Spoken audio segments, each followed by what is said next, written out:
All right. Shalom, shalom, shalom, y'all. Shalom is Michael Israel. You are watching Spiritual Combat. And as you can tell by the title, today we have a very good show.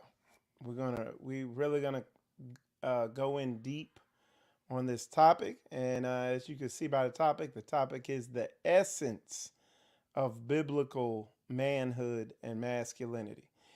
And what you're going to get out of this show is answers, okay?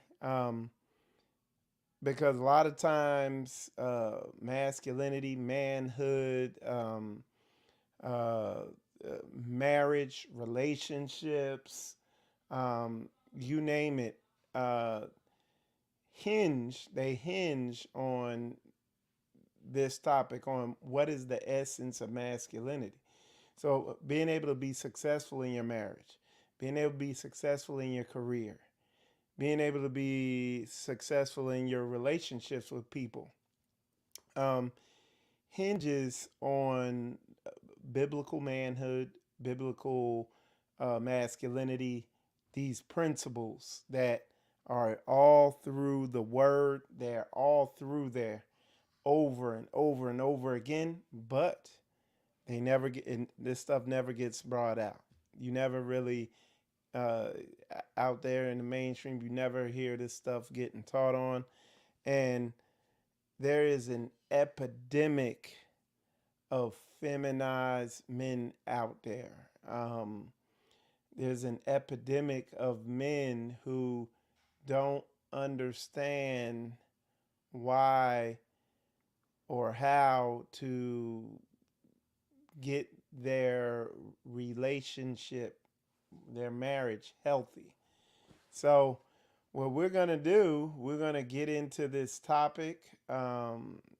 We got a lot to unpack, got a lot of good scriptures and content for you. Um, but what I want to do first is I want to check this audio. His audio should be crispy.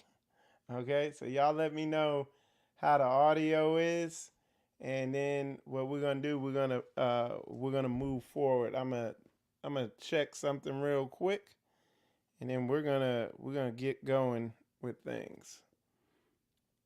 All right, so just give me a second. I'll let y'all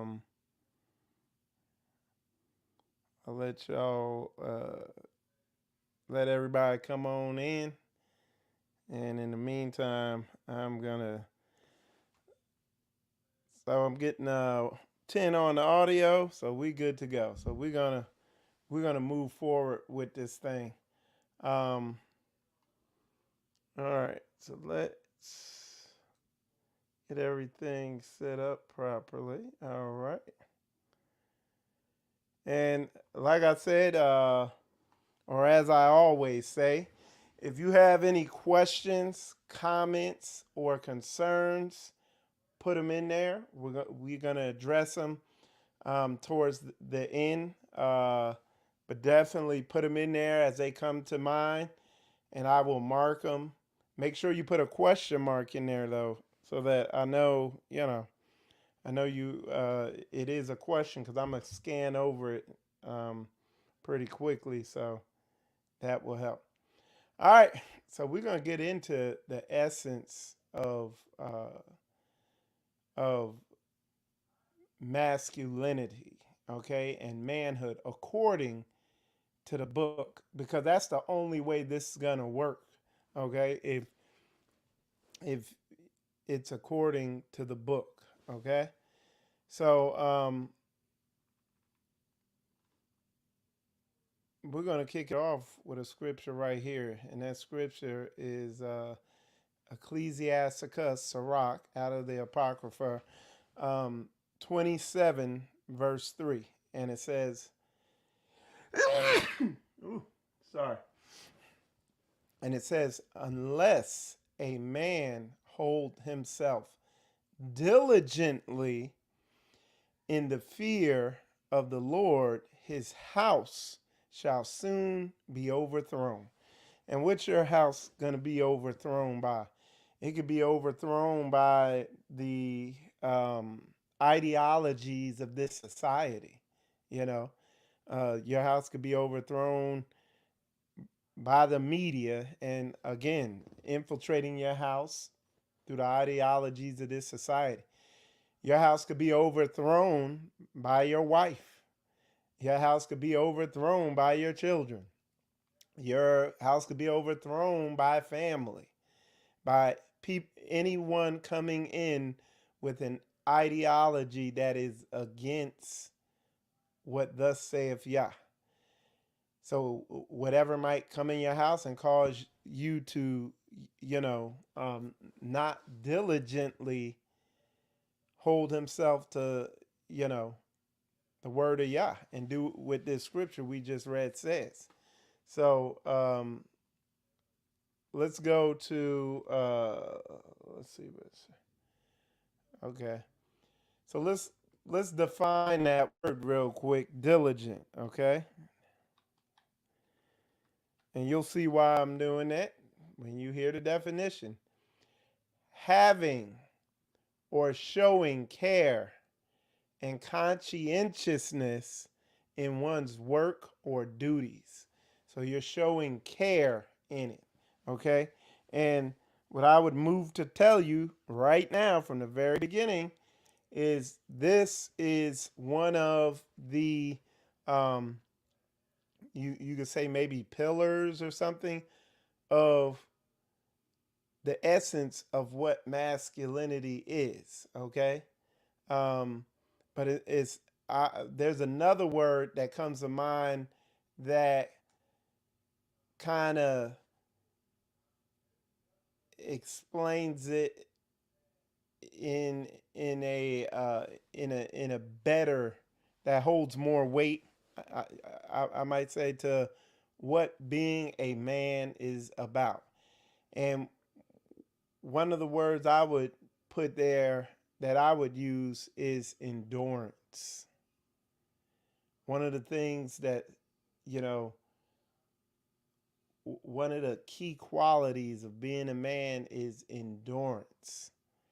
And the definition of that, the fact or power of enduring an unpleasant or difficult process or situation without giving way. I think that's a very good example of those two words in particular um, are two very good, uh, words that define and really get to the essence of what it is to be a man. Being diligent and having endurance. Okay. And those are women on a deep instinctual level are wired up to desire and be attracted to men that exude these types of qualities. Okay, they're diligent. So let's read through that again real quick, and then we're gonna book all this. We're just starting off lightly. I'm letting everybody come on in there, and we're just starting it off lightly. Um, So, having or showing care and conscientiousness in one's work or duties, okay? All right. And then diligence. So that's diligence. And then the other one was endurance. So let's go back to that endurance. Um, the fact or power of enduring an unpleasant or difficult process or situation, okay? Um, Now, hold on one sec.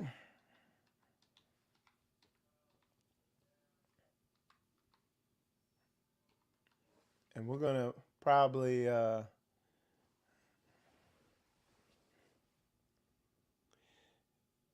we're gonna put, I guess, the third tenet or pillar of what would um, define the essence of masculinity is strength, being strong. And let's define that. Having the power to move heavy weights or perform other physically demanding tasks. And I would say not physically, but more spiritually, emotionally. Okay. Now, let's just read the second definition because it's going to basically say this: able to withstand great force or pressure. Okay. So I would say these three tenets, and they all kind of intertwine: endurance, diligence, um, and strength. Okay, they all kind of tie in around. Now hold on one sec. Yeah, they all tie in to the same. They're all intertwined. Okay. Um,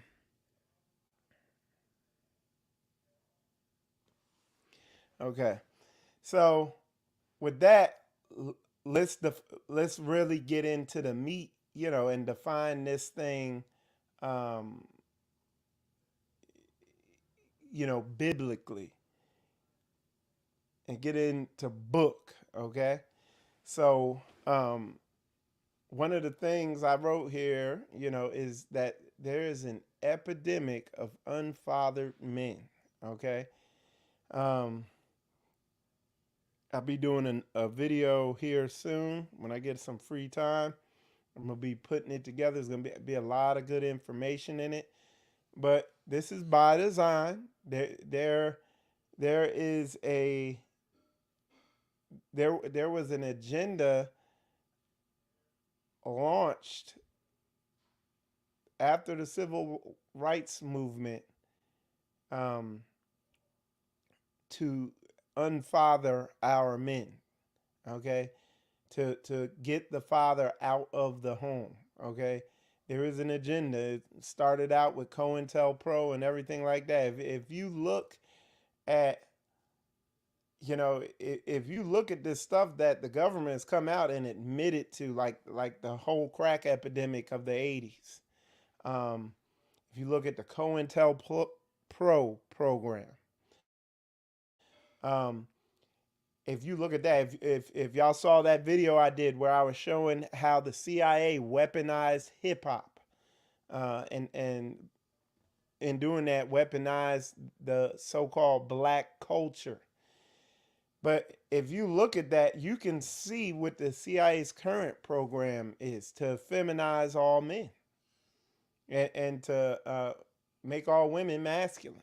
Okay, um, to push the uh, the transformer and gay for agenda. You know what I'm saying? You can see you could see them at work to push uh, bad diet and health. Oh, you're fat shaming, and they pushing that on the black community like it's the thing, it's the style. Why? Because they know we're a people without a culture, and you could give us anything, we'll suck it right up. And don't think I'm not just talking about our people here, or black folks or whatever. This thing, America as a whole, is going in a feminized direction, but nowhere do you see it worse than in the black community. So you know, um, but we're gonna get into this. We're gonna get all the meat off the bone with it too, man. We're gonna go deep in it. All right. So, like I read here, there's an epidemic of unfathered men, or what we would call men with no endurance. They cannot endure. They fail. They falter when they're put under pressure. And what that brings to mind, we got to go. to one of my favorite scripts. Y'all know how much I like, um, I love the book of Joshua, just a powerful book. And so let's hit it. It says, Joshua chapter 1, and we're going to start at verse 4. And why am I reading this? You can read the book of Joshua and see how the Most High works. You can see how counterintuitive, how what religion and Christianity, what they teach, how and just the underlying culture in Christianity, how counterintuitive it is, how counterintuitive the God that they profess to serve is to the Most High of the Bible. You see what I'm saying? The God of the Bible is a different God than the God of Christianity. The God of Christianity more closely resembles a genie. He more resembles Aladdin, you know, in how blessings are fulfilled. Okay. And you get that when you read the book of Joshua. You know what I'm saying? You see, Yah is sitting there explaining how he operates. So let's go ahead and read this. We're going to read Joshua chapter 1, and we're going to start at verse 4. And it says, and basically what he's telling Joshua, he said, I have blessed you with all this land. All this land you see, and he, which the stuff I'm going to read, he's going to be showing him, hey, this is what I have given you as a blessing. All right. Check this out, y'all, because this is going to be good and heavy. It says, from the wilderness and this Lebanon, even unto the great river, the river Euphrates, all the land of the Hittites, and unto the great sea towards the going down of the sun, shall be your coast. There shall not any man be able to stand before thee all the days of thy life. As I was with Moses, so I will be with thee. I will not fail thee, not forsake thee. So this ain't one of these, like a lot of people I run into, look me right in my eyes, tell me how, oh, no, we good, man. I got you, dog. Bro, I got you. I got you, man. Oh, man, you know what happened, man? You know, I know I said I was going to do that, but nah, this is the Most High Yah. You know, if he give you his word, you could take it to the bank. All right? So it says, I will not fail thee, nor forsake thee. Okay? So he already, what you saw here, he already laid out what he gave him. And what did he give him? He gave him somebody else's land. He laid out what he's going to get. You know, he said, hey, I'm giving you the land of the Hittites. Okay. It said, there shall not any man be able to stand before thee all the days of thy life. As I was with Moses, so I will be with thee. So what you got to do is read those books of Moses. Read what Moses wrote. Look at his life and how he rolled and what happened to him and what it looks like when Yah's with you. Okay? Nor forsake thee. It says, be strong and of a good courage. Okay? So he told him, I gave you all this, but you can't be no fairy tiptoeing through the tulips. You're going to have to man up. Okay? And, you know, walk around with a set of balls that clank. This ain't what we see as religion today.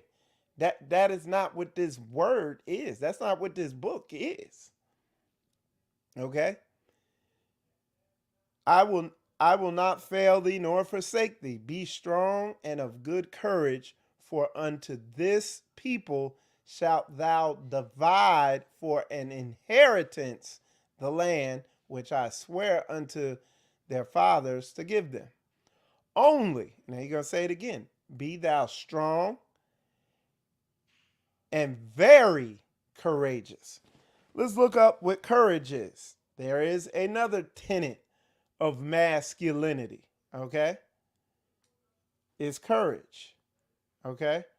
So let's define that real quick, a very basic word in the English language, but I just see fit to describe it. It says the ability to do something that frightens one.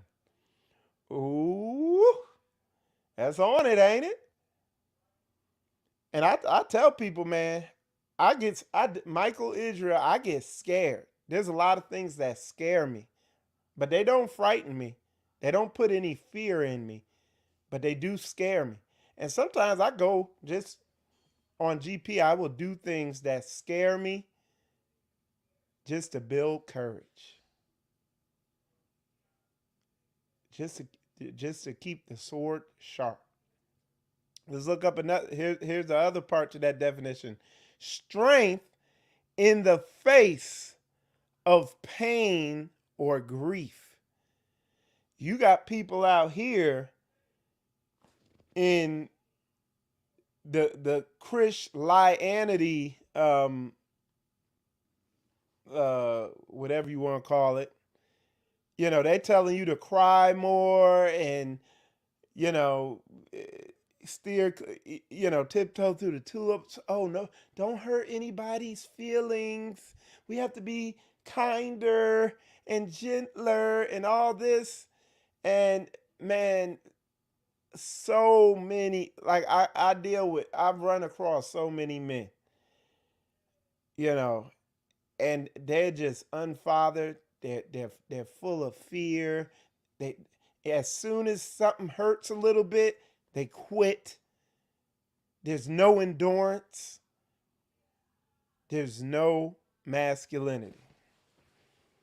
And it's a lot of this, like I said, yeah, it comes from this feminized society. It comes from lack of men in the homes. And like I said, at the end of the day, it's an agenda backed by Satan. And let me, look, hold on, y'all. I'm going to show y'all something. All right. We're going to get this up here. There's loads. All right. Boy, look. And this is one of the reasons why we need men to stand up with courage, with diligence, with strength, with endurance. Because look, Satan out here running amok. All right. So y'all hold on one sec. Let me pull this up so y'all can see. Y'all gonna be tripping off this. Y'all gonna be like, look at the demon on that fool.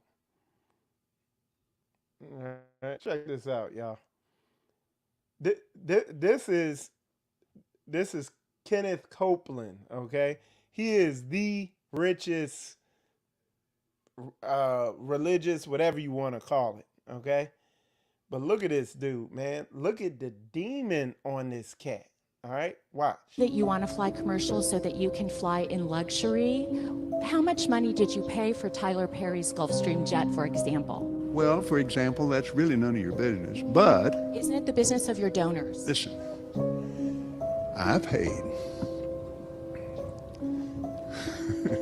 The airplane that we have that I bought from Tyler Perry, and I didn't pay anywhere. Tyler's one of the greatest guys. He made that airplane so cheap for me, I couldn't help but buy it. I love your eyes. Again, getting back to the comment, you said that you don't like to fly commercial because you don't want to get into a tube with a bunch of demons. Do you really believe that human beings are demons? No, I do not. And don't you ever say I did.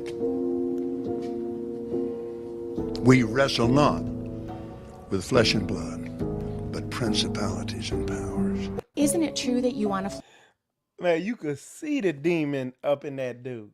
Okay. And look, that dude, I back when I was a backsliding in and out Christian, there were people around me who would listen to him. I was like, yo, like even then I was like, yo, that dude off. Like you listen to a whole message from him and not get nothing. Just straight witchcraft. I mean, you could see the demons on that mug in his eyes. You know what I'm saying? Dude got a airport on his property. That's the type of money that dude got. Okay, he got an airport with a hangar on his property. Okay, that he owns. So hey, must be good. He's serving Satan hard. But anyway, not getting off topic, but I'm just showing you the silliness, the craziness, the wickedness that is Christianity, that literally perfectly and ever so subtly and deceptively does everything that is perfectly opposite of the Bible. Okay? So we really have to, again, when it comes to masculinity, if you want to see where the most effeminate, soft, weak men who give up and quit are at, go no further than your local Christian church. And you're going to see some timid, soft-talking, S-pronouncing sugar tanks in there. Dudes with tanks full of sugar, okay? So we got to wake up. We have to wake up. And it's high time, because when we do like what we're doing now, meticulously going through the word, you know what I'm saying? With a fine tooth comb and getting everything, you know, out of it, and stuff becomes clear. But anyway, let's keep reading this stuff. Okay. All right.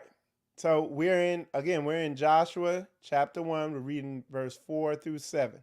Okay, we're about halfway through there. It says, I was with Moses, so will I be with thee. I will not fail thee nor forsake thee. So again, like I said, when you need to see what it looks like when y'all's with someone. Read this whole book of Joshua and see what it looks like when the Most High is with someone. When they're sinning the camp, see what it looks like.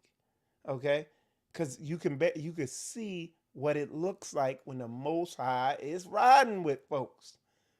Okay, and what it doesn't look like is what you see in Christianity. It does not look like that. It says, be strong and of good courage, for unto this people shalt thou divide for an inheritance the land which I swear unto their fathers to give them. Only be thou strong and very courageous, that thou mayest observe to do according to all the law. He said you have to be strong and courageous to stick to what he has told us to do in the book. It's going to require you to be strong and courageous. All right, hold on. Okay. It's going to require you to be strong and courageous to stick to what this word is telling us to do. Let's read our definitions again. What is the definition of courage? The ability to do something that frightens one. Strength in the face of pain or grief. Sometimes keep doing what Yah says will cause you pain and grief and cause you to be frightened. But we got a lot of soft men. They're not masculine men. And when something might cause them pain or grief or frightens them, they lack the bravery and the courage to move forward and do it. Put a 100 up in there if that's making sense of what I'm saying. This thing is basic. And what I'm moving to tell a lot of y'all is that you're not real men. You lack courage. You lack strength. You lack endurance. And the Most High said, be strong. What's the definition of strong? The capacity of an object or substance to withstand great force or pressure. And a lot of men just break under pressure. Okay? And we got to, in this day, in this age, in this time, when your masculinity is under attack, your manhood is under attack, your strength, your endurance, your courage is under attack. People are trying to test that and take it. But the Most High said, only be strong and of good courage. Like I said, we just doing a slow deep dive on book. You know what I'm saying? Let me get back to where I was at. Okay. But he said, only be thou strong and very courageous, that thou mayest observe to do according to all the law, which Moses, my servant, commanded thee. Turn not from it to the right hand or to the left, that thou mayest prosper wheresoever thou goest. So if you look, and again, y'all know what I do. I talk a lot to Israel, to black folks, because if you look, wherever we have went, we do not prosper.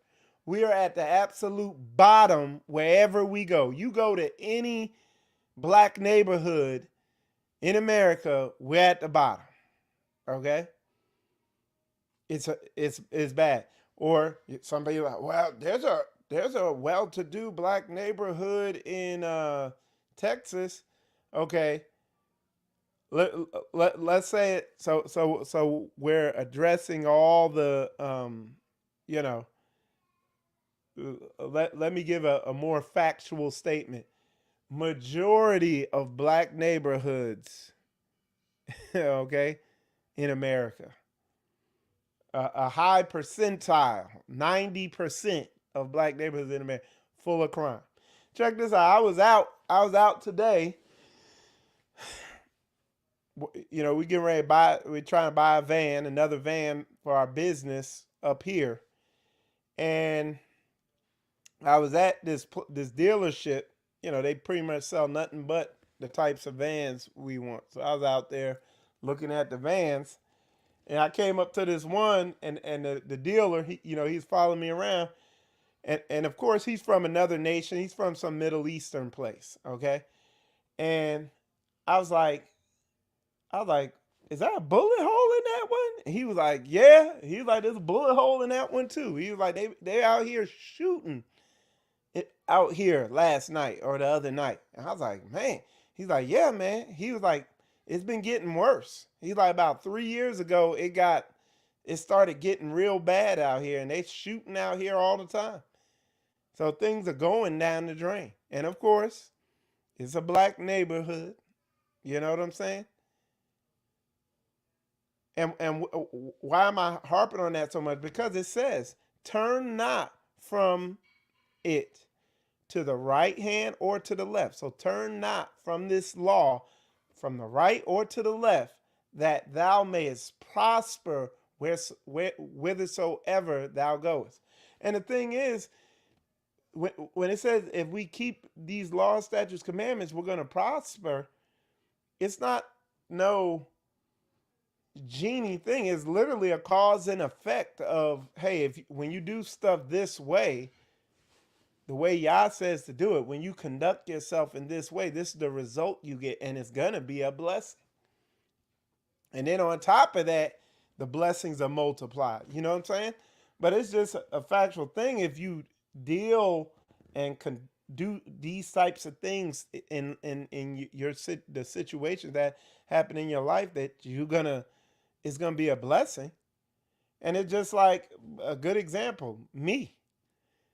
And y'all old videos. Okay, it skipped a little, but we're gonna continue through the skipping.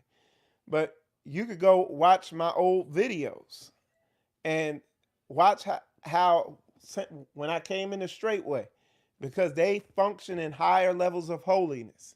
And when I say higher levels of holiness, higher levels of obedience to what the book is saying.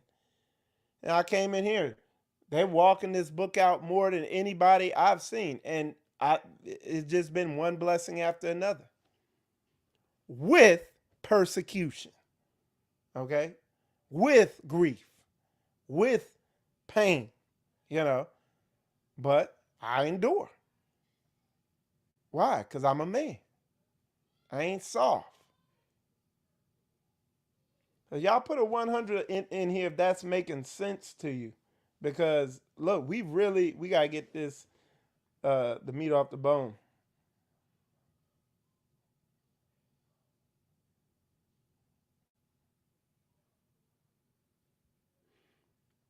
Yeah, that's a good point there. I'll bring that out later. Somebody was talking about these single family run homes. Like the women can't do it. They can't. I mean, it ain't going to happen. Only a real man who's been fathered is going to know how, like I was raised in a home. My father was there and my mother was there. My father was not walking in these commandments, but at the very foundational level, he was a masculine man. He wasn't no soft chump, okay? But again, we weren't keeping these laws, statutes, commandments in the house. So eventually, yes, the house, like that verse I read at the beginning, unless a man diligently keep the word of the Most High Yah, his house shall soon be overrun. And ours was overrun because he succumbed to lust and other things. Okay? So, but what I'm saying is, the point I'm making is, because I grew up in the house and I saw my mother, I saw my father, I saw the difference. I would have to do a show to explain what it feels like to have a father and a masculine figure that you look up to, because there is a thirst for that in men, in boys growing up. There's a thirst for a masculine figure. And if that's not there, what they did with us is they gave us hip hop. Other boys end up quenching that thirst by making their mother that masculine figure. And that's these emasculated men. A lot of them walking around don't even realize they soft, weak men. They're like the Walking Dead. So when that is not there, and this word can be a father to you if you are strong and of good courage. Because to do what this word says, sometimes it flies in the face of this society. It's totally opposite. Okay? All right. I hope this is making sense. All right. Now let's keep moving. Let's see. Let's see what else we got here. So I wanted to go through that Joshua. That's a good book to read, where you see the way the Most High really works. And what was he telling Joshua to do? Go out there, kill these cats, and take their land. I've given it to you. He gave it to them. He gave them that territory. But what? They had to fight. Just like I'm telling brothers, look, you can be a real man. You can have the life you want. You can have the wife you want. But you're going to have to endure. You're going to have to be strong, diligent. You're going to have to endure grief and pain and suffering. Okay? You're going to have to endure that in order to receive the Most High's blessing. This is basic book. But again, a lot of men don't have courage. They have been raised by this society and their family to not have the ability to work when something is frightening, to have strength in the face of grief and pain. They just taught to make up excuses of why they're not doing what they need to do. Okay? Now check this out, because this ties into Pastor's message this weekend, because here's another good definition of courage. Courage is the choice. Again, courage ain't something you get magically and, okay, now I'm tough, like drinking some caffeine in the morning. All right, and now you ready.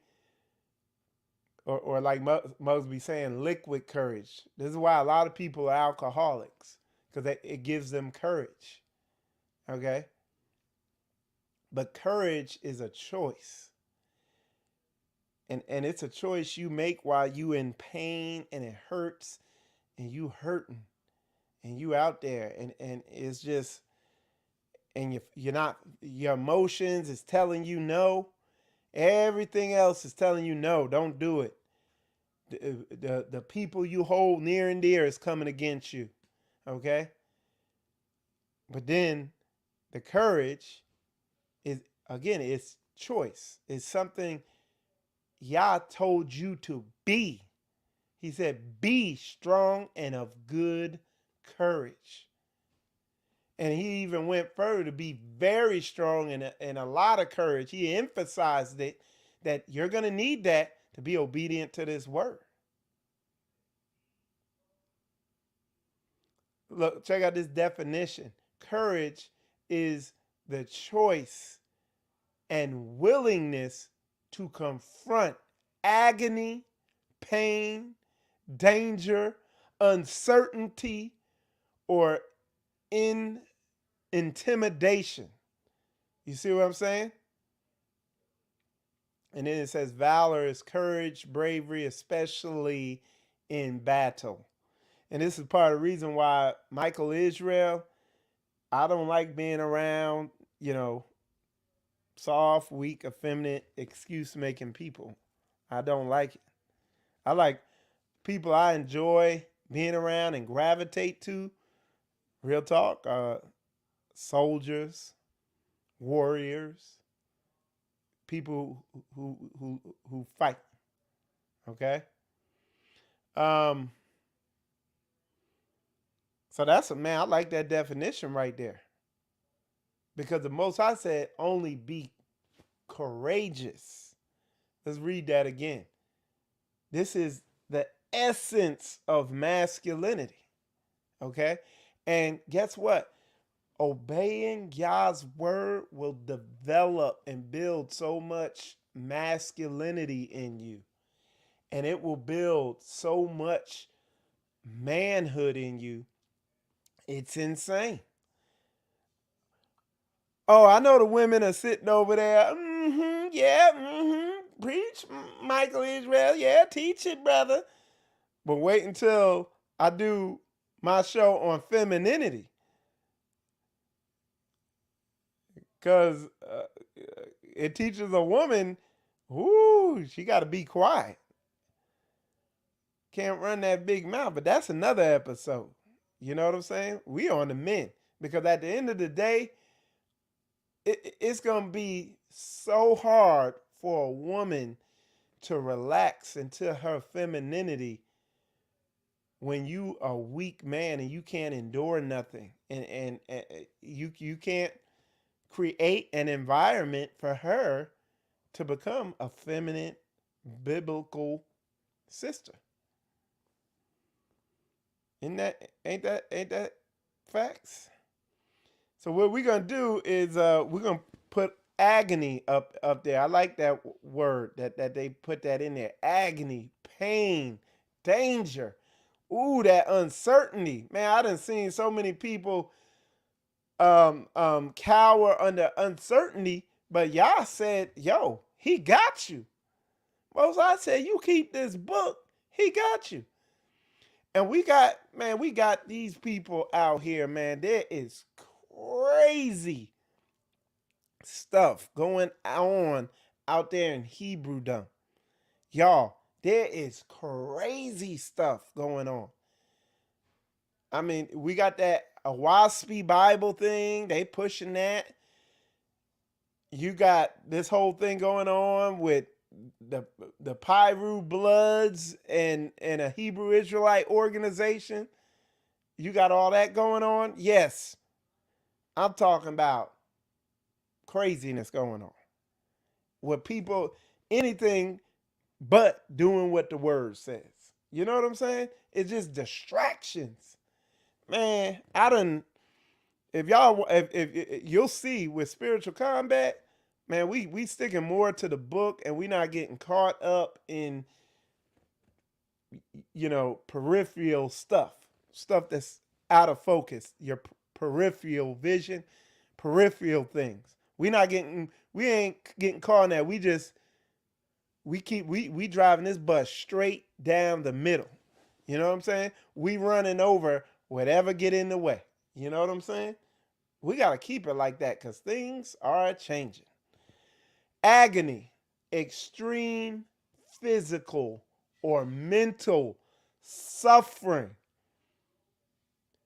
Man, dudes is weak today. As soon as it get a little tough, that's it.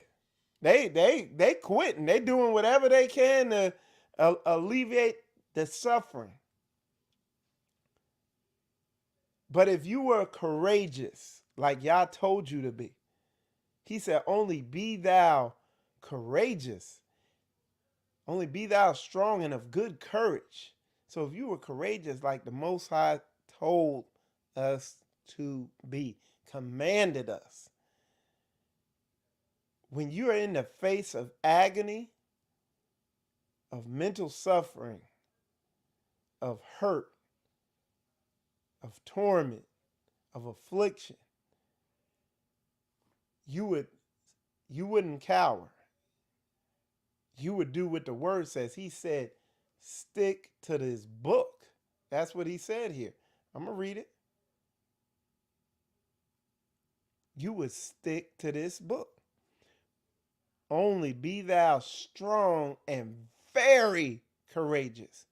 He said, be strong, but he didn't say and courageous. He said, but be very courageous, that thou mayest observe to do according to all the law which Moses my servant commanded thee. Turn not from it to the right hand or to the left, that thou mayest prosper whithersoever thou goest. Okay?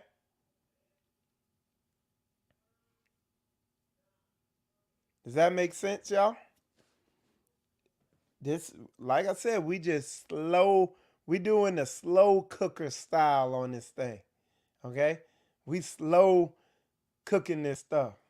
Make sure it's cooked all the way through. Okay? All right. Let's see what else we got here. Let's see what else. All right.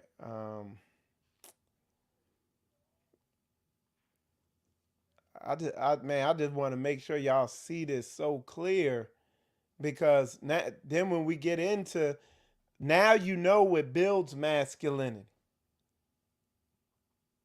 You got to be courageous. And for the sisters, like when we get into the one we're going to do for the sisters have to be courageous too.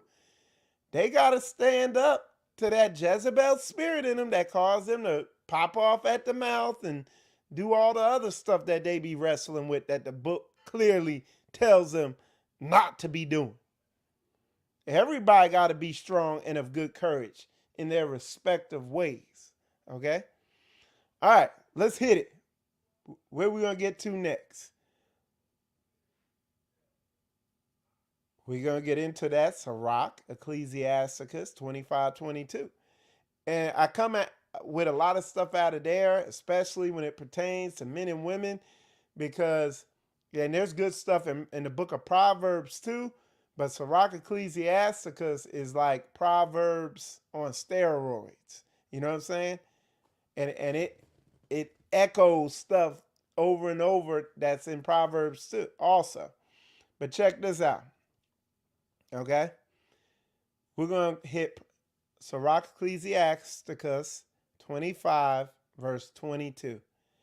A woman, if she maintain her husband, is full of anger, impudence, and much reproach.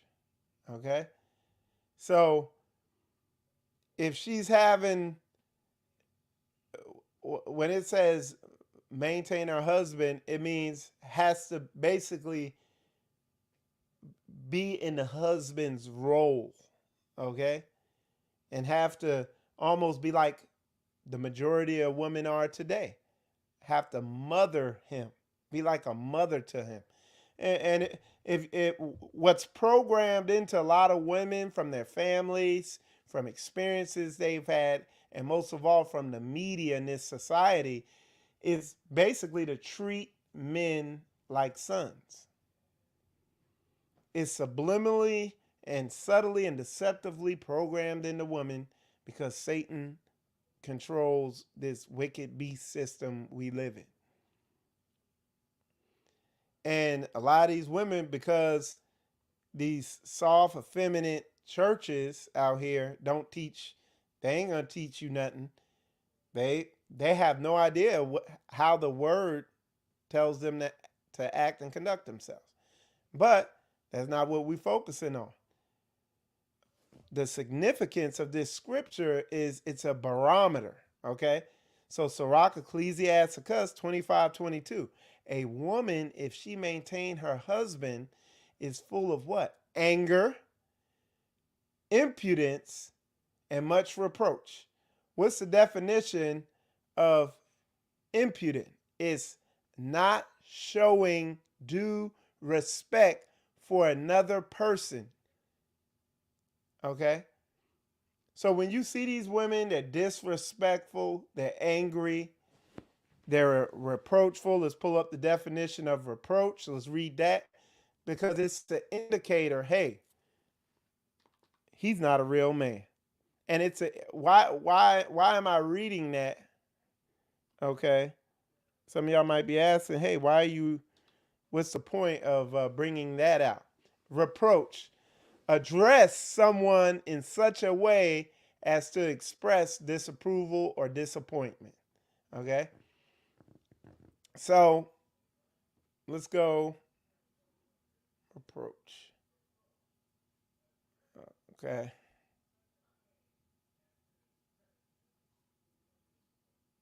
So, when you see a woman addressing her man in a way to express disappointment, okay?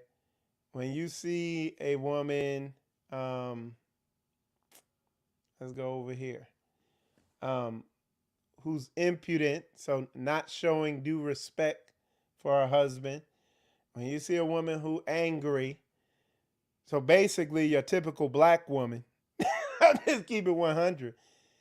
What you're seeing is a result of generations of cowardly men. Okay? Which it's time, it's on us now. Okay? Hold on one sec. It's up to us now. So a person, this is a coward, a person who lacks the courage to do or endure dangerous or unpleasant things, excessively afraid of danger or pain, depicted with the tail, depicted as with the tail between the legs. Okay, so cowards. That's men today, and it's programmed in us. Okay, even me coming out of a home that was, you know, um, where I did have a father in the home, but not, like I said, not to the biblical degree. I wrestled with being a coward, with not being a biblically masculine man. It's out here on purpose, okay, by Satan. From the very beginning, that was the thing he was trying to do, is usurp the hierarchy that the Most High put in place. All right.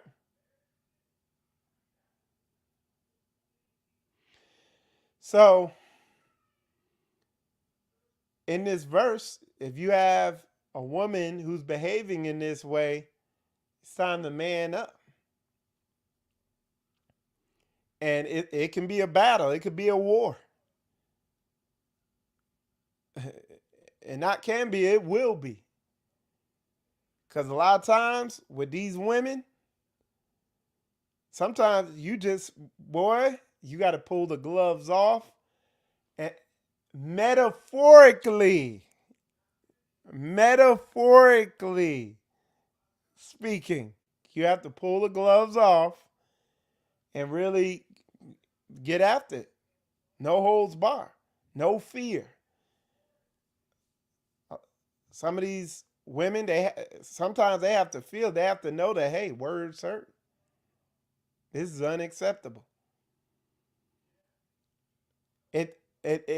In order to love your woman and wash her with the word, and we're going to get into these scriptures. In order to do that, sometimes it requires endurance, long suffering. Sometimes it could be painful for both parties involved. You know what I'm saying? But what did Yah say? What did Yah tell Joshua? He said, only be strong and very courageous. Ain't that what he said?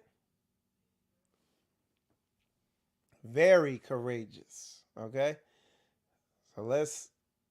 So yeah, this Sirach, Ecclesiasticus 25:22, you know, like I said, I can't tell you how many men I run across. You could just talk to them for a couple seconds and see how cowardly they are, how this life can just run amok on them. I run into a lot of men too who they're cowardly, but they're cowardly because no one came and told them that they can be courageous, that it's okay to be bold and courageous. And not only is it okay, it's encouraged. And you can walk in great boldness. You know what I'm saying? So yeah. All right. And that's why this thing called spiritual combat, you ask people around me, I'm willing to go to war.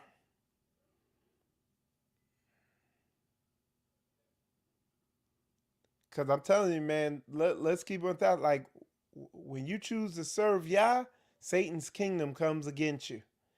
In your own, in the people around you, in society, and even in your own mind, his kingdom comes against you. you can only be very courageous. Does that make sense, y'all? I'm trying to get through to someone. All right, let's keep it moving.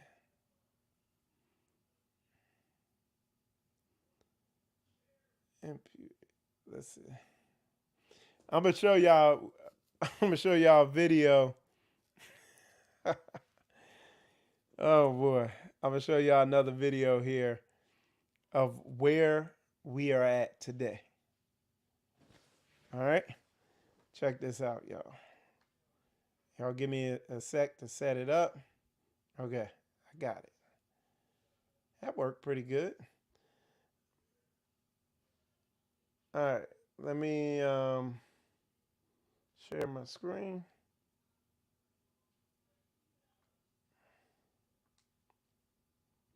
This is where we're at today, y'all. Some of y'all might have seen this already. All right, hold on. Let me make it full size for you.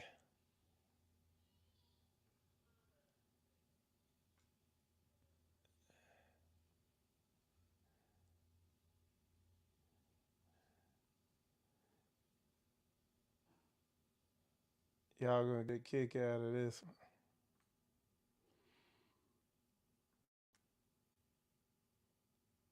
All right. Yeah, that sign says feminist for Trump, just so you know. Some of y'all might have seen it. All right, check this out. Kind of ironic that a white man is wearing a woman for Trump and a feminist for Trump when I consider myself a feminist. And did you just assume my gender? You said white man. Okay, I see your point there. How do you know I'm not a woman? I see your point. You need to check your white privilege, your white female privilege, I think. You think? A little bit. What? That shit is funny, man. That's where we're at today, y'all. That is where we are at.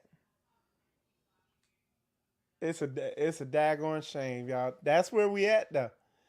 And I'm sure he was doing that just to make a point, but that's where, because of a lack of courageous men, society like the Twilight Zone. And for those of y'all younger dudes who don't know what the Twilight Zone was, it was like this sci-fi show that came on back in the day where, the way the show would start out, it seemed like everything was normal. Then the person, or whatever the episode was, the person would go out somewhere and everything was something different. So, yeah, that's today. It's night and day difference. That joke was... Yeah, so, all right. But yeah, that's where we're at with stuff. And it's, like I said, it's so critical that we man up.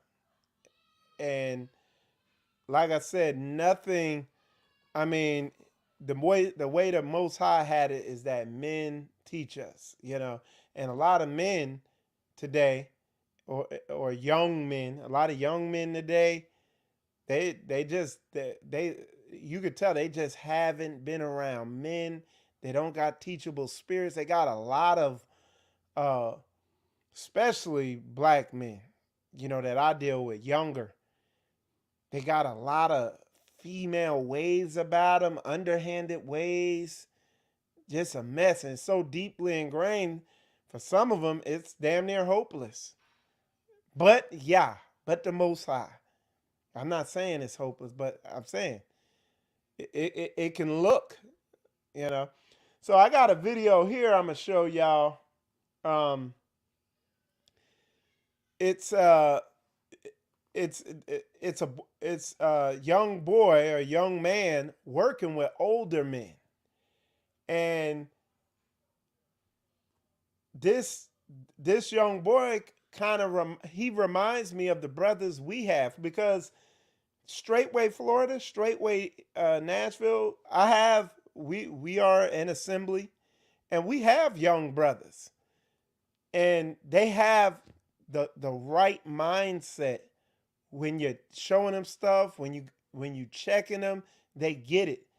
They you could tell these brothers have become comfortable being around men, you know, because again, we work together every day, and when I see a lot of feminized men who lack masculinity and lack manhood, when you get around them, they don't understand the hierarchy. Like I know anytime I'm around men, we immediately a hierarchy is established. Okay.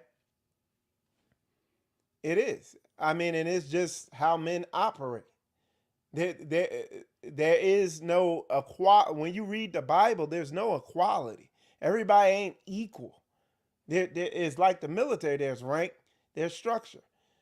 The Lord is a man of warrior. Who is his name? That's what the book says. It talks about warfare. So being in the military, I was in the Air Force, it's rank, order, and structure. You know what I'm saying? In order for things in order to accomplish tasks, there has to be rank, order, and structure. But when you having a feminine spirit, when you lack true manhood, when you're a coward, you trying to fake it, you don't want to, oh, he's not better than me, because you attribute somebody being over you as somebody being better than you. You know what I'm saying? Oh, well, why has it got to be a hierarchy and all this? He ain't better. Well, you lack self-esteem. You lack identity. You don't know who you are. You've never tested yourself. You don't know how strong you are, because as soon as it's going to get stuff, you cower down. Anyway, check this video out. It's funny. Listen to what the old guy says too, man. It's funny. All right, let me pull this up and then I'll share it. Let me get it. See if it'll load up. Nowadays, my internet's kind of slow. All right, I might have to. Yep, it's not loading right. Let me try to. Okay, perfect. Okay. All right. Unmute it. It might not work, y'all. Let me try. Let me see if there's. Nope. Don't work it. Yeah.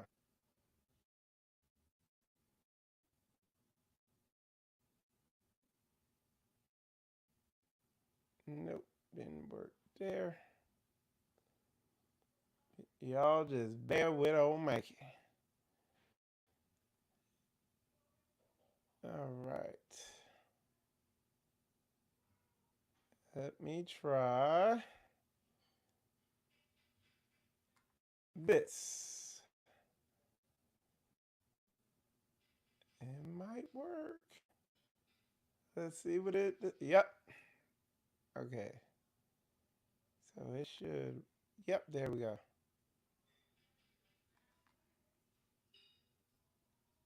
But it is my. All right. There we go. Yeah. What it is, I just got slow internet. I just. All right. So I'm gonna put this up here, and check this out, because this is a good interaction of how you need to, how it is, and I'll go into the dynamics of this when I'm done, after we watch this, of what's going on, why I felt like this was a significant video to put up. Okay. So check this out. They're mudding. He's showing, well, not mudding. He's the block land. So check this out. If it plays. In there and we get it round up. Then we cut it right there. Scoop it up under there, okay? And then spread it. So make sure your hand's down there, okay? All right. Now just cut it. It's ready. Cut it and go. Listen to the old guy when he comes in. Why in the hell do you go? Why do you cut it like that? Okay, like this, and then you go in forwards. Cut that sucker to the side. So you cut it the size of your trowel. So go in it that way, okay? You go in it that way, you're not getting to see it. This ball balls up. Get the whole trowel full, okay? And when you get over, you just get it like that right there. Yeah. See? All right, man, watch out. Let him do that. Well, I was just thinking you got enough to catch. You right still there. missed it. All right, spread it. Cut. I ain't got time to fuck with these hard-headed pumpkin heads. There. All right, go ahead. Come on. You heard the old guy? He's like, I ain't got time to F with these hard-headed, pumpkin-headed kids. That's so funny, but listen. You're not turning it. You're pulling back. You're just turning and pulling back. All right. This is where you learn on the board. You get it back here and you got time and you cut it and you learn on the board right there until you get that down. All right, here. Try to lay the brick on this stuff you spread. I'm going to help him out. I'm going to There you what I go. just scooped up. Don't lay it off. And I got this young man here going to do it there. Okay. That's what I'm trying to do. Here, look. You're over there. You need to. Right here. You just get it started. You get a head joint there. You need head jointing. It's there. Again, the fingers. And over the top. You see the top. Okay? Now go from there. Go ahead and lay that. All right. So what I wanted to show you there, and it's just some random video I came across, but I was like, okay, I saw a dynamic going on there that I need to be pointed out. One of the things I see, and again, I've been in the military. Okay, I was in the military, and I was a weak, cowardly type man back in the day. And I knew something was off, but I didn't know what was off. You know what I'm saying? But I was looking for it. And then as I progressed in the military, I grew, I matured, I learned, I grew spiritually, and I saw me. I started training these young men, and I would see men that were like me. I would see, or they were like me back in the day. And then I would see men who were like me now, young men. So there were some young men that would come in and they got it. And what I was showing in this video is that young guy that they were training on how to lay the block down. That's us, man. Like that's how we are. Like when we working around the brothers here, we got our business and telecom and all that. It ain't no, okay, brother. So now all you do is take it there. Oh, you mess up. It's okay. It's so. This is women shit. Oh, it's okay. You mess up sometime. Nah, that's not how we. Like, man, why the hell do you keep putting this stuff on? Nah, man, get it like this. And this is how men talk, and this is how men train. And there ain't no patience. Come on, you gotta get it, bro. Boom. And to a man, to young men who have a healthy masculine mindset, who are what? Who have strength, courage, okay? They're not cowards. When you talk to them like that, they have endurance. When you talk to them in this way, they don't get in their feelings and act like a little bitch. No.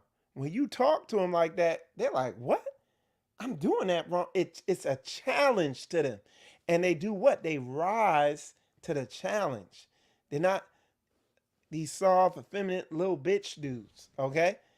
And I explained it. I explained, like, when brothers work with me and we're training and we're doing stuff, it ain't I just come at them in some type of way. There's an expectation. We lay out what the expectation is, what we're trying to do, what needs to be learned. And we challenge brothers to learn and to grow and to, you know, and men respond to that in different ways. You know, we got a brother, his name Brother Chris. Y'all know who he is. We be on him. He came to us. He had a lot he needed to learn. But hey, that brother came in with a teachable spirit and a desire to grow. And grow he does. You know what I'm saying? And we be on him too. You know what I'm saying? Because we know the potential of brothers like that got that type of spirit. Then you got other brothers, you lean on them and push them a little bit, and they fucking cave in on themselves. And other people, they get in their feelings and stuff like that. You know. But what we're doing is trying to train brothers up to be men and not cowards so that they can fulfill these definitions. Okay? Courage, the ability to do something that frightens you. Strength in the face of pain or grief. This is why we come at brothers sometimes when we know they could do better. Okay? Because we know we got to build courageous, strong brothers. We're not building girls out here. You know what I'm saying? We got to encourage our brothers to be strong and of good courage. You know, and most of the time, you know, when brothers are, you know, the brothers could tell you, man, we all click in. And this is the core nucleus group of brothers we got down here that we working together all the time, man. We get on a job, man, we lock in. Boom. Something happens. We are locked in and we switch into a different mode. And we shaking heavy, moving hard, moving forward. And the brothers get it. We've had brothers come through or people who call themselves men who have come through who they had that effeminate spirit on them, whether they realize it or not. And it showed in their work ethic. It showed in how they receive instruction, you know what I'm saying, and stuff like that. You know where else there's a direct correlation where it reflects that in their relationships, in their marriages. You know, women are sensitive. And when I say women are sensitive, I ain't talking about, oh, they feeling they sensitive. No, women have heightened senses because what? They have to be able to raise children. Children can't talk, but women with their senses can sense what's going on with a child. But they can also sense whether you're a real man or whether you are a bootlicker. And that's where you get that, where I read that scripture, you know, about she's full of anger, wrath, and much reproach, you know, or whatever the word was in that quote that I read to y'all. So we're really breaking this down granularly so you could see, you know what I'm saying? You could really get on a deep level what I'm talking about. All right. Let me see something real quick. All right, let's continue on, and hopefully I'm getting the meat off the bone here, and y'all are getting this, okay? All right, so next, let's see what else I have here in my bag of treats. Psalms chapter 37, verse 23. The steps of a good man are ordered by the Lord, and he delighteth in his way. Okay? So the steps of a good man are ordered by the Lord. Like, you got to do what the book says. And again, because a lot of y'all are cowards, And what's the definition of a coward? Excessively afraid of danger or pain. A person who lacks the courage to do or endure dangerous or unpleasant things. So because a lot of y'all are cowards, when it comes time to obey the Most High's word, when it comes time to obey the Most High words and let Him guide and order your footsteps, you become a coward. And a lot of y'all, the place where y'all become a coward is in front of those people who have the big, cute eyes, those women. Okay? That's where a lot of y'all just melt down and they just get you and you soft. And you don't want to get them mad and crying and all that stuff like that to stay on the path for the Most High Yah. So what you've done is made them a God over you. You've made them your Lord. You see what I'm saying? We just gotta, and in doing that, they don't, and instinctually, that's not in them for them to be worshiped by a man. The word says the man was not made for the woman. The woman was made for the man.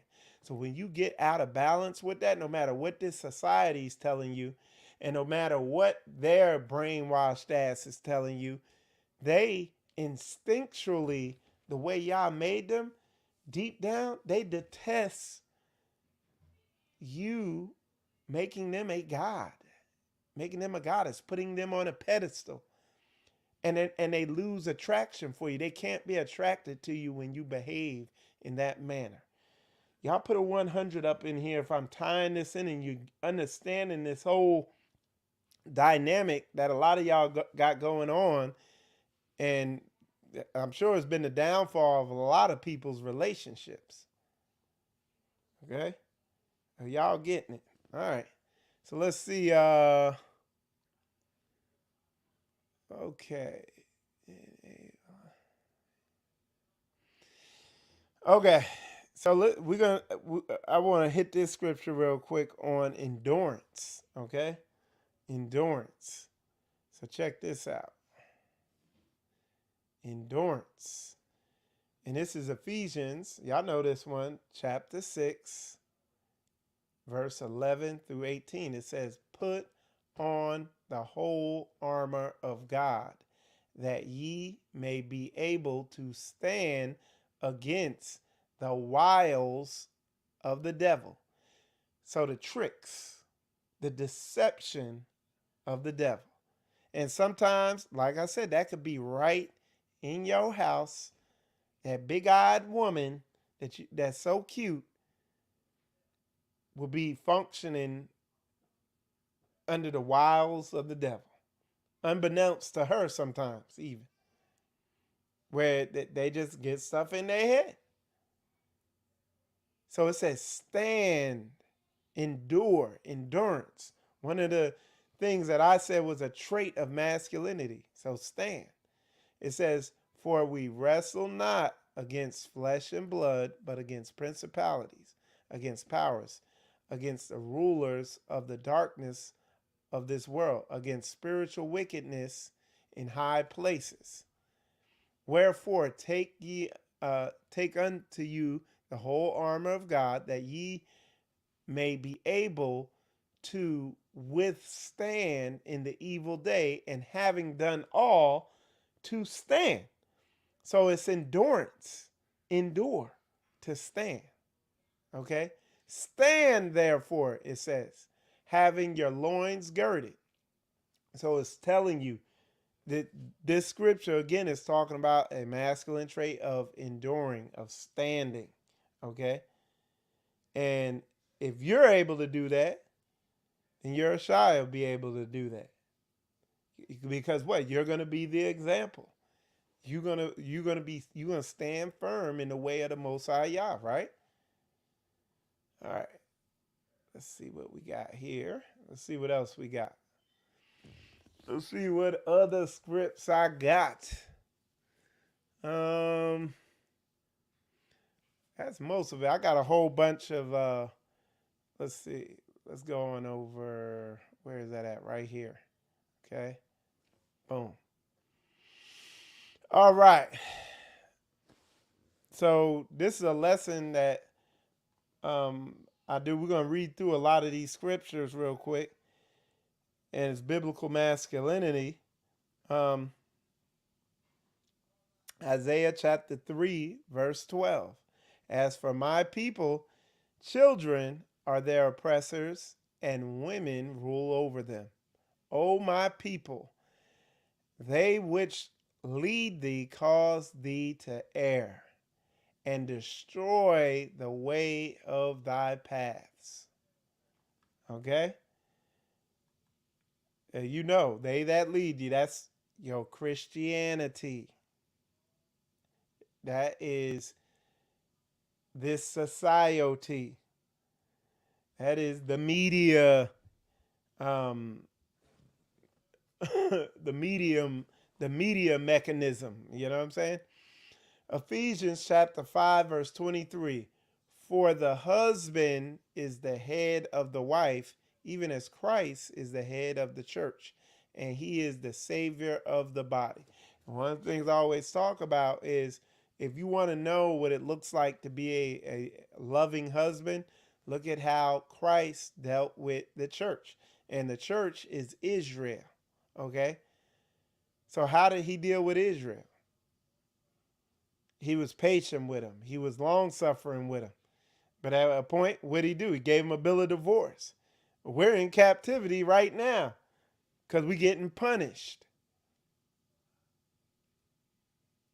Okay? So again, we can't be cupcake Christians and always a sugary sweet idea of what love is. Nah. Sometimes love is discipline. You know what I'm saying? Ephesians chapter 5, verse 25. Husbands, love your wives, even as Christ also loved the church and gave himself for it. So he sacrificed himself for it. Being what? Courageous, strong, not a coward, willing to fight and die for yours, for your family. You know what I'm saying? Some women instinctually know their husband weak, soft as heck, All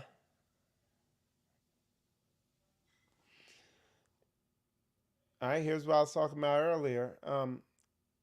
And unto Adam, he said, because, this is Genesis chapter 3, verse 17. And unto Adam, he said, because thou hast hearkened unto the voice of thy wife, and hast eaten of the tree of which I commanded thee, saying, thou shalt not eat of it. Cursed is the ground for thy sake. In sorrow shalt thou eat of it all the days of thy life. Okay? But the point I'm making is, and unto Adam, because he said, because thou have hearkened. So you were being obedient to your wife instead of the Most High Yah. And that is an epidemic out here today, because again, a lot of men are not diligent. They're not courageous. They're cowardly, and they just want to avoid an argument. I run to an argument. You know what I'm saying? I tell folks, man, I am just as comfortable arguing in an argument, like rebuking the fire out somebody, whatever, as I am sitting down eating a pizza, watching a movie. It don't make no difference. If it needs to be done, let's get it. 1 Timothy chapter 2, verse 12. But I suffer not a woman to teach, nor to usurp authority over the man, but be in silence. Okay? All right, let's see.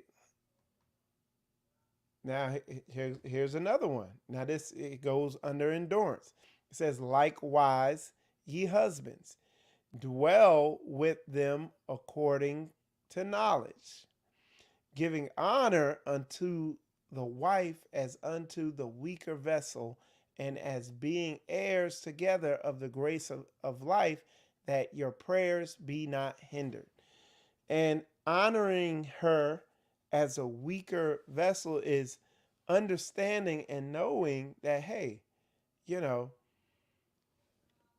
she she knowing what her weaknesses are emotionally, and how the way this world is very sensual. They bombard your senses, okay? And women can almost be like sponges sometimes with the stuff they bring in emotionally and stuff like that. And as men, we have to understand that. Like, even with this truth, a lot of men will see this, boom, and they in 100. Literally overnight. This is the truth. Boom, we doing it. Women come into this slowly with their feelings and their emotions, and they feel it and feel their way into it. They don't just jump in like that. That's another area where you have to have wisdom as to them being the weaker vessel, have patience, have long suffering. Look at how the Most High look at how Christ dealt with Israel. Okay, look at how he deals with us. He's patient, long suffering, all that stuff like that. I can't tell you the number of times before I came into this, before I came to Straitway, just being out there in the Hebrew Israelite community, man. Every time I turn around, I'm counseling men on, hey, she's not gonna just jump into it like you did, And I was like, slow down, just read Proverbs with her or something, Because dudes was like, one night, one day they a Christian, the next day they Mr. Hebrew Super Brew, talking about kneel before me, you must obey, woman, and they can't figure out why she looking at him crazy. You're being disobedient. They're like, what are you talking about? What just happened? Like, one day he was the mild-mannered so-and-so, the next day he's Super Brew. He done pulled off his garments and he's flying around here like he crazy, So, but that's the endurance part of, it can sometimes be agony. Nah, but yeah, that's the endurance part of being a man. You know what I'm saying? So yeah. But yeah, y'all, that is a lot of this, like what I'm reading now, is a bunch of scriptures from another lesson that I did. It says, give, but here's another good one. Yeah, I probably need to read through these, okay? Because it literally, the stuff I said is reiterating it. All right, and we'll just hit all this real quick. What I talk about is what women need, okay? And that's affection, but they also need direction and correction, okay? And when they get those, the relationship goes well, okay? So 1 Timothy chapter 3, verse 4, one that ruleth well his own house, having his children in subjection with all gravity, okay? In Proverbs 31:3, give not thy strength unto women.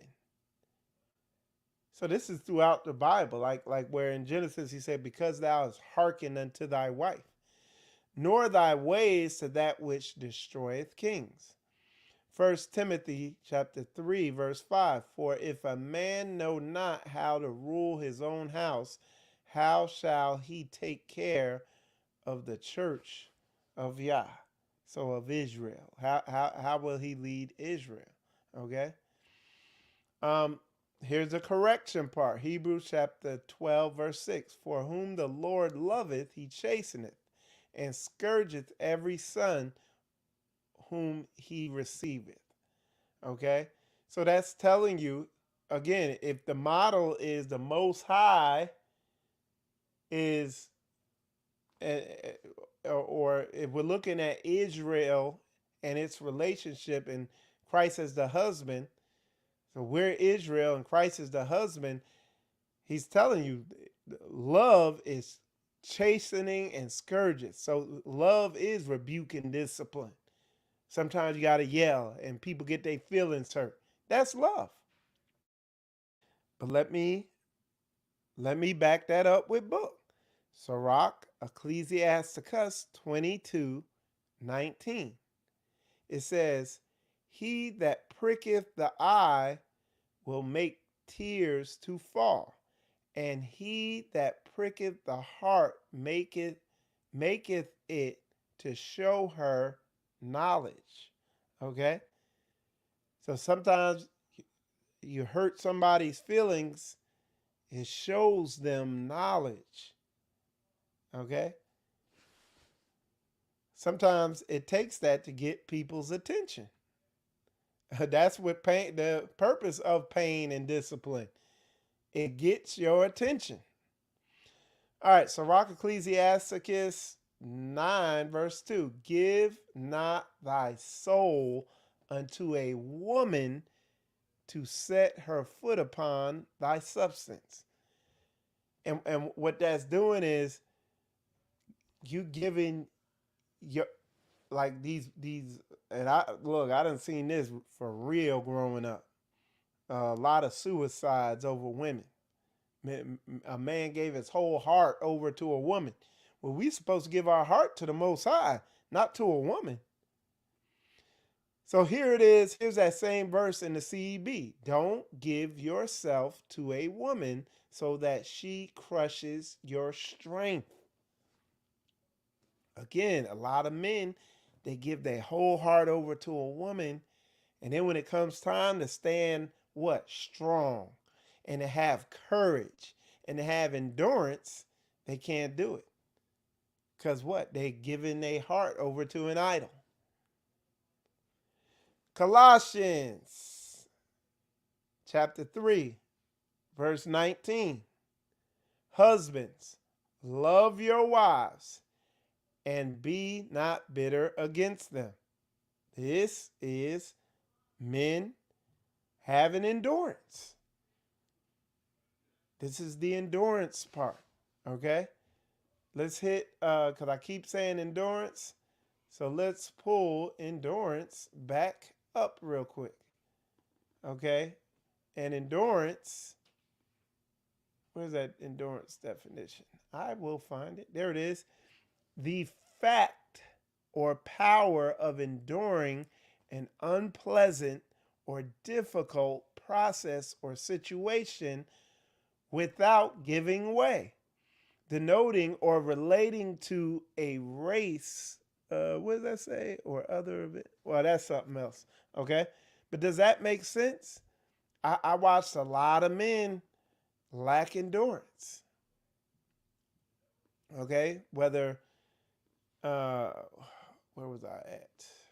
Where was I reading that at? I was reading that here.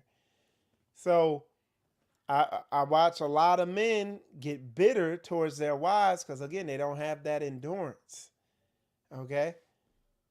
And, again, that is another trait of masculinity, just being able to endure unpleasant, difficult situations.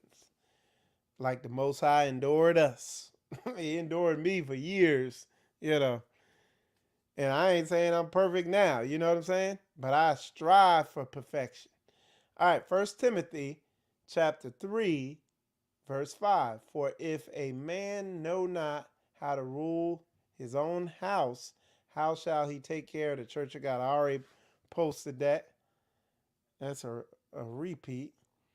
All right. And then the other one is the one about if a woman maintain her husband. That's Sirach, Ecclesiasticus 25, verse 22. A woman, if she maintain her husband, is full of anger, impudence, and much reproach. Just very disrespectful and angry. Okay? Because he is not being the man he needs to be. Okay. Ephesians chapter 5, verse 22 through 24. Wives, submit yourselves unto your own husband as unto the Lord. For the husband is the head of the wife, even as Christ is the head of the church, and he is the Savior of the body. Therefore, as the church is subject unto Christ, so let the wives be to their own husbands in everything. And I put that in here because that's a model for us as men to know, hey, look at how Christ dealt with the church. And again, it wasn't always cupcakes, lollipops, and flour. Sometimes he pulled the belt out on us and disciplined us. Okay, so we're not coming at that from a sugary Christian mindset. Okay. All right. Matthew 23, verse 23. So 23. Woe unto you, scribes and Pharisees and hypocrites, for ye pay tithe of mint and anise and cumin, and have omitted the weightier matters of the law, judgment, mercy, and faith. These ought ye to have done, and not to leave the other undone. Okay? So again, it has that patience in there. Law and judgment in there. So it has all those tenets. All right. Let's see. Okay. All right, we got two more. And then if y'all got any questions, comments, put them in there. So this is Psalms chapter 1, and we're going to start at verse 1. Blessed is the man that walketh not in the counsel of the ungodly. And again, Satan is a deceiver. And the counsel of the ungodly is what is being taught in Christianity. It don't line up with what Scripture says. Okay? Nor standeth in the way of sinners, nor seateth in the seat of the scornful, but his delight is in the law of the Lord, and in his law doeth he meditate day and night. And that might be a whole nother show, really getting into what this fight looks like, because I don't think people understand what it means to meditate in this thing day and night. That's going to be another show. But I'm gonna briefly hit on it now. I see a lot of people out there, brothers and sisters, who simply don't know what it is to fight. And that is, in order to fight, you need to have courage, you need to be strong, and you need to have endurance. And a lot of people, okay, I'm struggling with this. Oh, this thing's on me and I'm struggling with this. And it hurts. Okay, get in the word. Bring it before Yah. Seek the Father. Meditate on his word day and night. Okay, you go read a paragraph, watch a video, say a quick prayer, and you done. Maybe an hour and a half. And again, you ain't fighting.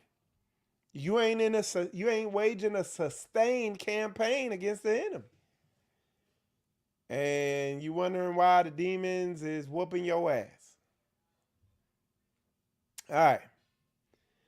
But his delight is in the law of the Lord, and in his law doeth he meditate day and night.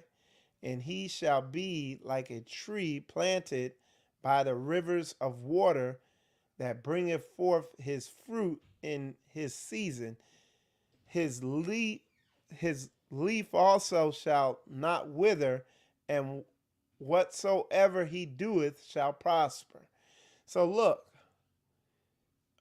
Brother Daniel was talking about how they had a tree near a river because he didn't fully understand that scripture. And he said they tried to pull up a tree that was near a river, and boy, he was like, man, them roots was locked in so deep and hard. He was like, man, now that scripture makes sense. Deeply rooted in the word. You ain't gonna be withering at every emotional or spiritual attack. This ain't a magic, vague ambiguity is it working type thing. This is a basic literal thing. You study the word as much as you can and pray to the Father as much as you can, like it, and it will get you rooted. But people ain't diligent. People don't have endurance. People don't have courage. People aren't strong. They're cowards. And we got to get out of being cowards, because that's not what the Most High intends us to be. The ungodly are not so, but are like the chaff with the wind driveth away. As soon as something happened, you a mess. And like Teacher Shane said, deliverance is available. You got all the tools, but you got to use them to the utmost. And look, sometimes we get with it. We got to shore ourselves up. It says, therefore, the ungodly shall not stand in the judgment, nor sinners in the congregation of the righteous. Look, we weed them out here. Some people, man, look, when the going get tough, they get going. Away. Okay? For the Lord knoweth the way of the righteous, but the way of the ungodly shall perish. So doing it any other way but what this book says ain't going to work for you. All right, so I'm going to hit the last three scriptures. Y'all got any questions, comments, concerns? Put them in there. The aged women likewise, that they be in behavior as becometh holiness, not false accusers, nor giving to much wine, teachers of good things, that they may teach the young women to be sober. So sober is not, sober means sober-minded, not crazy all the damn time, okay? To love their husbands, to love their children, to be discreet, chaste keepers at home, good, obedient to their own husbands, that the word of God be not blasphemed. So you even got a definition for blaspheme, okay? But you go into Christianity, you go to a lot of these women that got some of these Jezebel mindsets deeply ingrained, not in their brain. Some of these women, that junk is so deeply ingrained, it's like ingrained in their spinal cord and in their nervous system. A spirit of Jezebel, okay? And look, that's blasphemy, operating like that. So, all right. So, I've been on here almost 2 hours, y'all. So, but I hope I got all the meat off the bone with that lesson. And at the end of the day, look, the men have to man up. You'd be amazed at these sisters and these women out here. You'd be amazed at what happens when you just stand up and act like a man. The majority of them will change the way they are behaving. I mean, they literally, because I mean, when they see it, They have a deeply ingrained natural response to it. But most men are cowards. They don't have the endurance to stand and be in diligence and in strength. Okay? So that is at the molecular level a breakdown of the essence of biblical masculinity and biblical manhood. And literally, it just comes back to the same thing I always be saying, doing what the book says. It's going to make a man out of you, and it'll make a woman out of you. Okay? It'll make a man out of a man, and it'll make a woman out of a woman. Okay? That's the excellence of the Most High Yah's word. Anyway, y'all, now, on a different note, what y'all think of my mic? All right. Does it sound like I'm in your brain? Cause this is a good mic I got here. I've been wanting to. I've been looking at it for a while, but I needed to get it because we're gonna be up at the leadership meeting here this week, and I'm gonna be doing a lot of interviews. So I wanted to make sure my audio was crispy. Okay. So type in crispy if my audio is crispy. All right. And I'm going to sit here and wait for y'all to do it. Somebody said, praise Yah for changing me and renewing me. I hate my old self. There you go. That's the right spirit. Okay. And I'm saying that because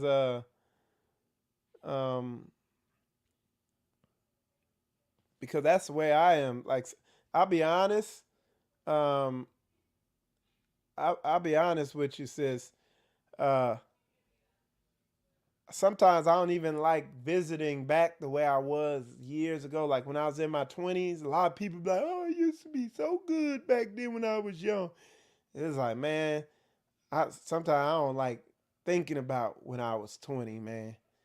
It just, but I'll go back and visit it because one of the things to do, man, it give me the encouragement to help these young brothers out, the ones that want to be helped, All right, let's see if my audio is crispy, okay? Let me see. See what y'all saying. Okay, Brother Rodney says, sounds fire, brother. Very clear. Good. Sister V said, she says so crispy. She spelled it with a K, so it's crispy. All right. Sister Koya, I got it. She said it's crispy down there. That's what's up. We likes crispy audio. And I know my audio has been hell lately. It's been a mess. So this is gonna be the new norm. Pastor Daniel, shalom. Yeah. All right. Well, I'm glad my audio's good, man. I've really been working on it. And guess what? Let me let y'all in on something. It's gonna get crispier. Okay? We're gonna make it crispier in the future when I get when I dig my interface out. I got an audio interface that I'm gonna put on there. Yeah, Teach, I'll put you up on it. I'm gonna put you up on it. I got an audio interface I'm gonna get, and it's gonna take it to a whole nother level of crispiness. You're gonna think I put extra breadcrumbs on it, but I don't eat grain. All right. Anyway, y'all, that's all I got. Shalom, Brother Ellis. Good to see you in there. But anyway, y'all, that's all I got. I just wanted to bring that out. Cause I'll tell you, I was at Ooh, just imagine this. Old Michael Israel had to go to a mall today because I was looking for some running shoes. They didn't have no good ones there, but that was an experience because I was walking through there. You know, I got this shirt on, and when people look at me, I look at them crazy. Like they look at me, I be looking at them like this. I be like, right in their eyes. Everybody's looking at me.